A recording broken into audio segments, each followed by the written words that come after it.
Avec cette unité du peuple de Dieu, tous les hommes sont appelés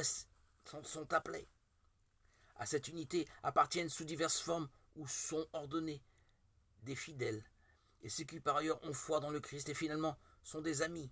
Tous les hommes sans exception que la grâce de Dieu appelle au salut sont incorporés pleinement à la société qu'est l'Église, ceux qui, ayant l'esprit du Christ, acceptent intégralement son organisation et tous les moyens de salut institués en elle, et qui en outre, grâce aux liens constitués par la profession de foi, dans l'ensemble, avec le Christ qui la dirige.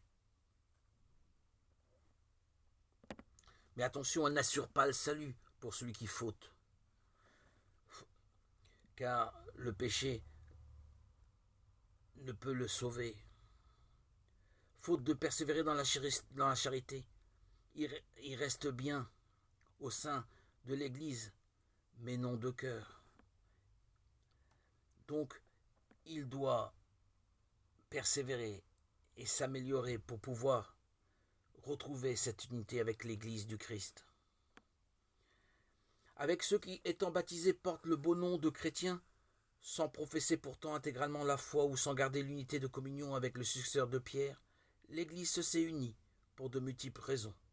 Ceux qui croient au Christ et qui ont reçu validement le baptême se trouvent dans une certaine communion, bien qu'imparfaite, avec les églises du monde entier, orthodoxe, oriental. Cette communion est si profonde.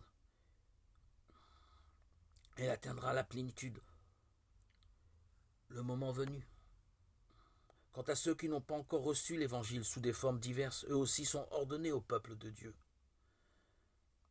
Le rapport de l'Église avec le peuple juif, l'Église, peuple de Dieu dans la Nouvelle Alliance, découvre en scrutant son propre mystère, son lien avec le peuple juif, à qui Dieu a parlé en premier. À la différence des autres religions non chrétiennes, la foi juive est déjà réponse à la révélation dans l'ancienne alliance. C'est au peuple juif qu'appartiennent l'adoption filiale, la gloire, les alliances, la législation, le culte, les promesses et les patriarches, lui de qui est né selon la chair le Christ. Romains 9, 4, 5. Car les dons et l'appel de Dieu sont sans repentance. Romains 11, 29.